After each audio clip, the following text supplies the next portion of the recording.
जय हिंद साथियों, आपका अपने YouTube चैनल एनपीए एनालिस्ट में हार्दिक स्वागत है। आज की जो हमारी क्लास है वो यूपी एनालिस्ट से जीएस के जो 35 क्वेश्चन पूछे जाते हैं उससे संबंधित है। तो आज हम यहाँ पर देखेंगे जीएस के टोटल 35 क्वेश्चन किस प्रकार से आते हैं। वैसे मैं बता देना चाहता हूँ आपको, ये जो क्लास है आपकी यूपी एनालिस्ट में तो पूछे जाएंगे ही ये क्वेश्चन।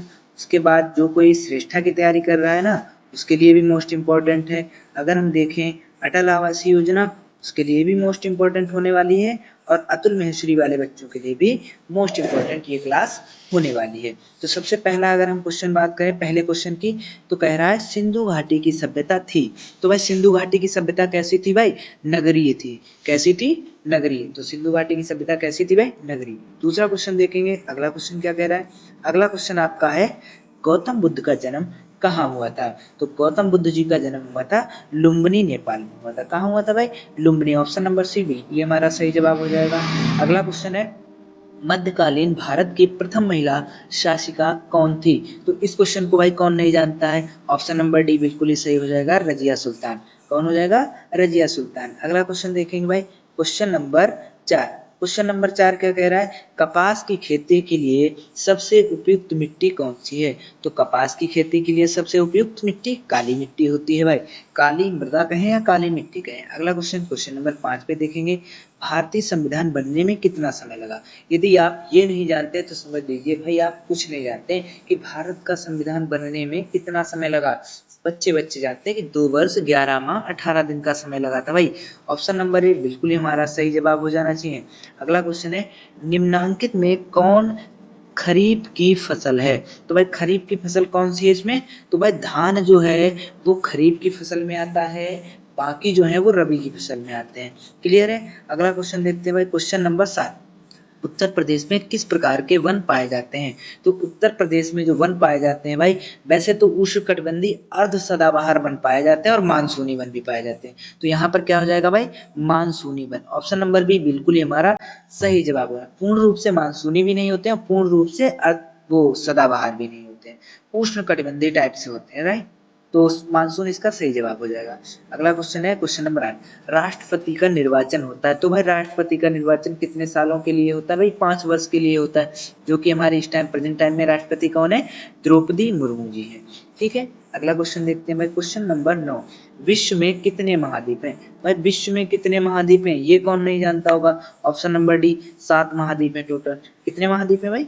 7 महाद्वीप हैं। अगला ध्यान देंगे भाई, फतेहपुर सीकरी का निर्माण कराया किसने कराया भाई? तो फतेहपुर सीकरी का निर्माण कराया था अकबर ने। ऑप्शन नंबर बी बिल्कुल ही हमारा सही जवाब हो जाएगा। किसने कब करवाया था भाई? अकबर ने। क्वेश्चन नंबर 11 में, शिवाजी की मृत्यु कब हुई थी? शिवाजी की मृत्यु भाई 1680 ईस्वी में हुई थी, और तारीख जो है वो 3 अप्रैल 1680। तो ऑप्शन नंबर ए बिल्कुल ही हमारा सही जवाब होगा 1680। लेकिन कभी कभी आपको एक डेट भी पूछ लेता है, तो डेट भी आपको याद रखनी है, 3 अप्रैल 1680, राइट। क्वेश्चन नंबर 12 आपका क्या कह रहा है? बुलंद दरवाजा कहाँ स्थित है? तो बुलंद दरवाजा आपका कहाँ स्थित है भाई? Fatehpur Sikri. Option number C बिल्कुल ही हमारा सही जवाब होना चाहिए। अगला क्वेश्चन देखते हैं भाई, क्वेश्चन नंबर 13। संविधान सभा के अध्यक्ष, तो संविधान सभा के अध्यक्ष कौन थे भाई? Doctor Rajendra Prasad. Option number A बिल्कुल ही हमारा सही जवाब हो जाएगा। यह संविधान सभा के स्थायी सदस्य थे, और अस्थायी सदस्य थे शायद मनोज सिन्हा करके, या सिन्हा करके उनका सरनेम सिन्हा था, शायद मनोज सिन्हा है। वो अस्थायी 2 दिन के लिए अध्यक्ष बनाए गए थे, और ये प्रॉपर स्थायी सदस्य के रूप में, स्थायी अध्यक्ष के रूप में चुने गए थे। अगला क्वेश्चन देखेंगे भाई, क्वेश्चन नंबर 14 क्या कह रहा है?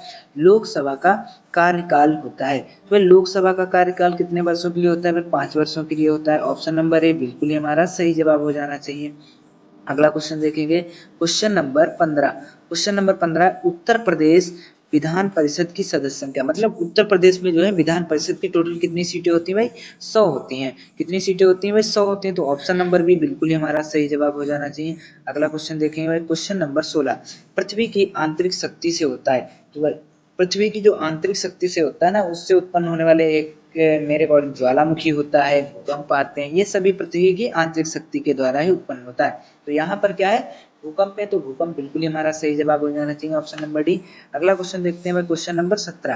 क्वेश्चन नंबर 17 है सॉरी, यहाँ पे मीठे जल का संबंध होता है। तो मीठे जल का संबंध, महासागर में तो खारा मिलता है, सागर में भी खारा मिलता है, और तालाब में तो मीठा जल मिलता नहीं है भाई। तो ऑप्शन नंबर बी बिल्कुल ही हमारा सही जवाब हो जाएगा, नदियों में। ऑप्शन नंबर बी, नदियों में। मीठे जल का संबंध कहाँ से है भाई, नदियों में। नदियों में मीठा ही जल मिलता है। ज्वार भाटा की उत्पत्ति का मुख्य कारण क्या है, तो भाई जो ज्वार और भाटा आते हैं ना, वो चंद्रमा का गुरुत्वाकर्षण बल होता है ना, पृथ्वी और चंद्रमा के बीच लगने वाला गुरुत्वाकर्षण बल जो होता है। ऑप्शन नंबर ए बिल्कुल ही हमारा सही जवाब होने वाला है। अगला क्वेश्चन देखते हैं, क्वेश्चन नंबर 19। अमेरिका की खोज की थी, तो भाई अमेरिका की खोज किसने की थी भाई, कोलंबस ने। किसने की थी, कोलंबस ने। सेम भारत की वास्को डी गामा ने, 1498 में शायद आया था ना, इतना तो याद ही होगा हिस्ट्री में। अगला क्वेश्चन देखते हैं भाई, क्वेश्चन नंबर 20। प्लासी के युद्ध में अंग्रेजी सेना का नेतृत्व किया था, तो प्लासी के युद्ध में कौन था, रॉबर्ट क्लाइव था। Robert Clive, option number A बिल्कुल ही हमारा सही जवाब हो जाएगा। अगला क्वेश्चन देखते हैं भाई, विलय विलय नीति का संबंध भाई, तो विलय नीति से संबंधित कौन है, डलहौजी। डलहौजी ने सभी जो राज्य वगैरह थे उनको अपने एक में विलय करवाना, इसकी विलय नीति मोस्ट इंपॉर्टेंट, बहुत विलय नीति के लिए बहुत ही जाना जाता है डलहौजी। वैसे और भी इसने कई काम किए हैं। रेगुलेटिंग एक्ट बनाया गया था, तो वह रेगुलेटिंग एक्ट कब बनाया गया था, 1773। कब बनाया गया था भाई, 1773 में बनाया गया था। मोस्ट इंपॉर्टेंट है, रेगुलेटिंग एक्ट से भी क्वेश्चन पूछे जाते हैं आपके। कह रहा है पहली रेल पूरी बंदर से थाने के बीच चली, और ये कब चली थी भाई, तो पहली रेल आपकी चली थी, ऑप्शन नंबर बी, 1853 ईस्वी में चली थी। डलहौजी के शासनकाल में ही चली थी शायद। पाकिस्तान जाने के लिए सबसे उपयुक्त बंदरगाह कौन सा है, देखो पाकिस्तान जाने के लिए वैसे बंदरगाह से ज्यादा तो रेल मार्ग और वो वाले मार्ग, सड़क मार्ग बहुत ही मोस्ट इंपॉर्टेंट है।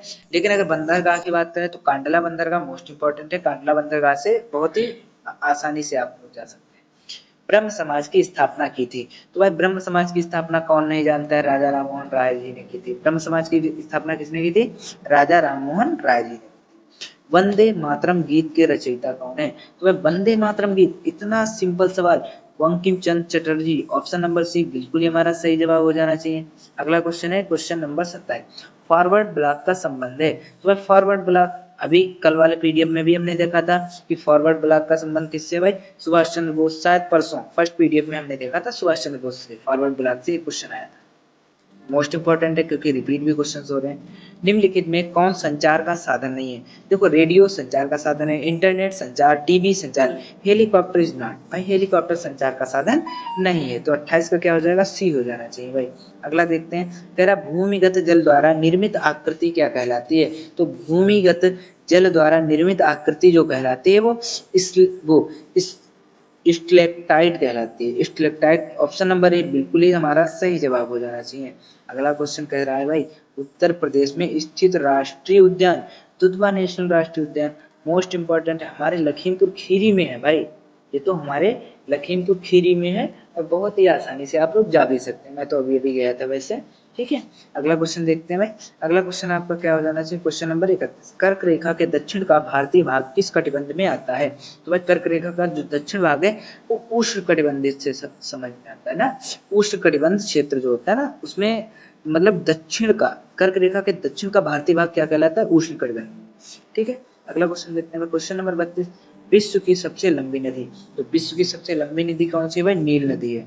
नील नदी सबसे लंबी है, कहाँ बहती है, मिस्र में। मिस्र को नील का वरदान भी कहा जाता है, इसीलिए क्योंकि मिस्र में अधिक से अधिक काम यही भाई नील नदी का ही करते हैं। सबसे लंबी नदी नील नदी है, और सबसे मान के चलो जिसमें अगर चौड़ी कहें तो वो अमेजन नदी हो जाती है, और भारत की सबसे लंबी नदी की बात करें तो गंगा नदी हो जाती है। ठीक है, यहाँ से कई क्वेश्चंस आपके क्लियर हुए होंगे। अगला कह रहा है खगोलीय दूरी का मापक क्या है, मतलब जो खगोलीय दूरी मापी जाती है वो किस में मापी जाती है भाई, आप सेंटीमीटर किलोमीटर में तो नहीं माप सकते, तो क्या हो जाना चाहिए, प्रकाश वर्ष में नापते हैं। किस में नापते हैं भाई, प्रकाश वर्ष में नापते हैं। अगला क्वेश्चन देखते हैं, चौथी, मोहनजोदाड़ो स्थित है, भाई मोहनजोदाड़ो कहाँ स्थित है भाई, पाकिस्तान में स्थित है। ऑप्शन नंबर सी बहुत ही मोस्ट इंपॉर्टेंट है, मोहनजोदाड़ो कहाँ स्थित है, पाकिस्तान में स्थित है। और अगला है, वेदों की भाषा होती है, तो भाई वेदों की भाषा क्या होती है, वैसे तो वेदों की भाषा संस्कृत है। ऑप्शन नंबर ए बिल्कुल ही हमारा सही जवाब हो जाएगा। वैसे आप लोगों के लिए आज मैंने कोई क्वेश्चन छोड़ा नहीं है, जो आप लोग कमेंट करें तो मैं आपको बता दे रहा हूँ कि आप लोगों को कमेंट करना है कि विश्व की सबसे लंबी नदी तो इसमें दे रखा है नील नदी है, लेकिन आप सभी को कमेंट करना है कि जो विश्व की सबसे चौड़ी नदी है वो कौन सी है, तो उसको कमेंट करना है। ठीक है, आपको वीडियो अगर पसंद आ रहा है तो प्लीज़ अपने दोस्तों तक जरूर शेयर करें, लाइक करें, कमेंट करें। थैंक्स।